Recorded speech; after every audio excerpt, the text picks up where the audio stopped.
बेटे आज हम स्फेरिकल सरफेस का रेडियस ऑफ कर्वेचर निकालेंगे। वो डिवाइस जो रेडियस ऑफ कर्वेचर निकालने के काम आता है उसको कहते हैं स्फेरोमीटर, जो कि आपको पिक्चर सामने दिखाई देगी स्फेरोमीटर, और आपके हाथ में है, ये सबके हाथ में स्फेरोमीटर। सबसे पहले तो आपको इसमें दो स्केल नजर आ रही है, एक सर्कुलर स्केल है और एक लीनियर स्केल है। सर्कुलर स्केल है और लीनियर स्केल है। लीनियर स्केल को पिच स्केल भी बोलते हैं और ये रेफरेंस का भी काम करता है इसकी सर्कुलर स्केल की रीडिंग देखने के लिए। इसमें आपको तीन लेग नजर आ रही जो कि फिक्स है और एक चौथी लेग जो है ये मूव कर रही है स्पिंडल से। सेंस ऑफ रोटेशन से ये अप और डाउन जाएगा, क्लॉकवाइज एंटी क्लॉकवाइज करोगे तो ये वाला जो लेग है ये ऊपर नीचे जाएगा, अप डाउन जाएगा। तो ये तो थे इसके पार्ट के बारे में। अब जब हम इसको यूज करेंगे तो पहले हम इसका लीस्ट काउंट निकालेंगे।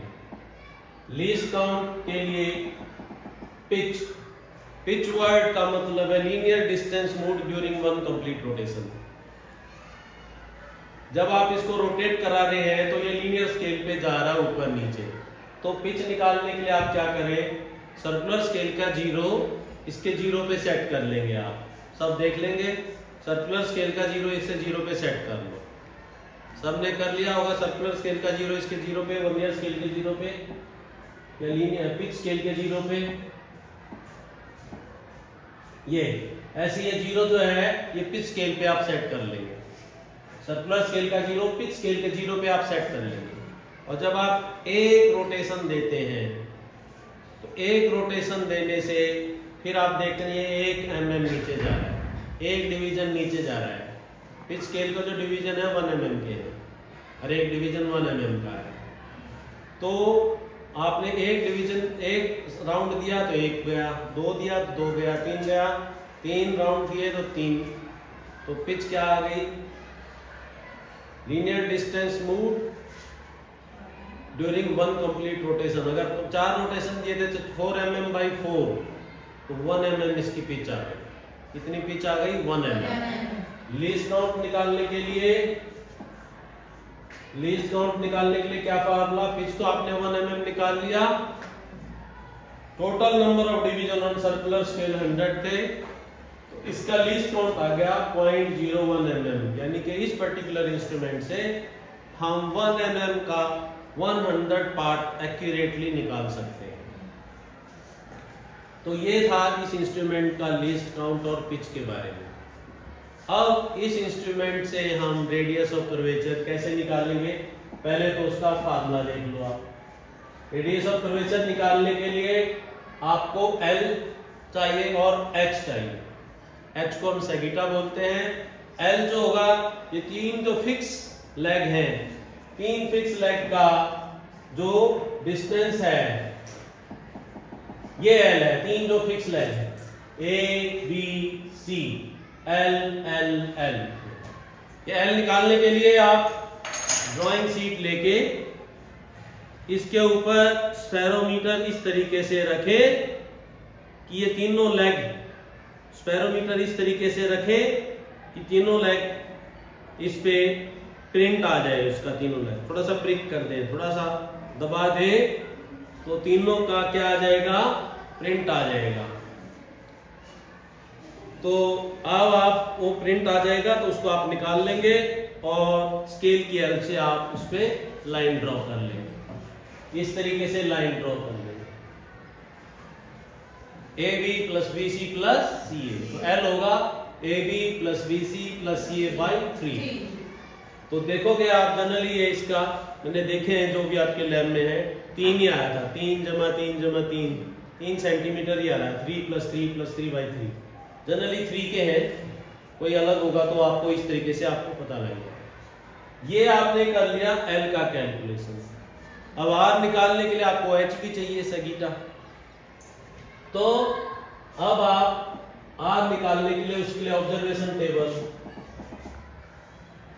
H आपको चाहिए, उसके लिए ये टेबल आपके पास होगी।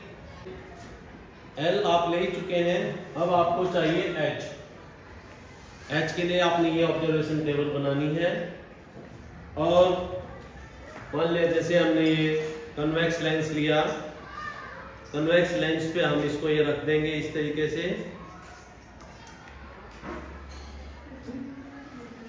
3 लेग तो फिक्स है ही, हम जो है इसको रोटेट कराएंगे जब तक कि ये स्क्रू इस पे टच ना हो जाए। स्क्रू टच हुआ कि नहीं, एक पेपर स्लिप ऐसी बना लेंगे और इस पे आर पार लगा, ये आर पार जा रहा है जिसका मतलब अभी टच नहीं हो रहा, तो बहुत जेंटली, कोई जल्दबाजी इस पे नहीं करनी, बहुत जेंटली इसको करना है, स्लोली और जेंटली, जब तक ये इस पे टच ना हो हम इसको रोटेट। अब जैसे ही टच हुआ रोटेट होना बंद हो गया और कंफर्म हो गया। जैसे ही इसका मतलब ये इस पे टच हो चुका है, ये स्क्रू टच हो चुका है, आर पार नहीं जा रहा है। तीनों लेग भी देख लो, तीनों लेग में से भी नहीं जाना, तो जिससे कंफर्म हो जाए कि ये सब इसकी 3 फिक्स लेग और जो स्क्रू है ये इसके टच में आ। इसको हम जो ये रीडिंग आई इसके सामने वर्नियर पिच स्केल के सामने जो सर्कुलर स्केल की रीडिंग है उस पर निशान डाल लेंगे, वो हो जाएगा R1, वो हो जाएगा R1। उस पर आप निशान डाल लेंगे पेन से। अब आप इसको उठाएंगे और लेंस हटा देंगे और ग्लास स्लैब रखेंगे, और ग्लास स्लैब रखेंगे उसी डायरेक्शन में जिसमें पहले रोटेट करा रहे थे, फिर रोटेट करा लेंगे। जब फिर रोटेट करा रहे हैं आप और ये इसमें फिर दोबारा से देखेंगे टच हुआ कि नहीं हुआ। हाँ, ये टच हो गया है। अब दोबारा ये रीडिंग नोट करेंगे, उसको लिखेंगे आप R2। तो आप ये देखोगे आपने कंप्लीट रोटेशन तो इसका नहीं हुआ, तो N आपका आ गया 0, कंप्लीट रोटेशन तो हुआ नहीं, N आपका आ गया 0 और ये रीडिंग आपकी आ गई R2। तो इस तरीके से आप X निकाल लेंगे R1 माइनस R2 करके, ये X आ गया। और H निकालने के लिए आप N इंटू P, P इसमें पिच है जो आप पहले निकाल चुके हैं, तो N तो आपका आया ही नहीं था, तो 0 इंटू P प्लस X जो भी इसका सब्ट्रैक्ट करके आपके पास आया उसको आपने लीस्ट काउंट से मल्टीप्लाई किया। ये तो आपकी एक रीडिंग आ गई। फिर आप एक सेट और लेंगे, इसको बदल बदल के, फिर एक सेट और, तो इस तरीके से आप 3 सेट लेंगे और ये H आपका आ जाएगा, जिसको आप इस फार्मूले में रखकर L आप निकाल चुके थे, इस फार्मूले में रखकर L और H इसमें रख के R आप निकाल लेंगे। अब जो आपने एक्सपेरिमेंट से निकाला है उसको आप वेरीफाई करेंगे, तो पहले भी 10th में भी कर चुके हो कि आप रफ फोकल लेंथ इस लेंस की निकालते हो स्केल की हेल्प से दीवार पे। रफ फोकल लेंथ आप स्केल की हेल्प से निकाल लोगे, जो आपकी फोकल लेंथ आएगी, क्योंकि रेडियस ऑफ कर्वेचर ट्वाइस होता है फोकल लेंथ का, तो उसको 2 से गुणा करके देखोगे तो वो जो रीडिंग है और जो आपने ये कैलकुलेशन की है वो आपकी मैच होनी चाहिए। अगर मैच नहीं होती तो उसको एरर निकालना। इस तरीके से आप सब प्रैक्टिस करेंगे।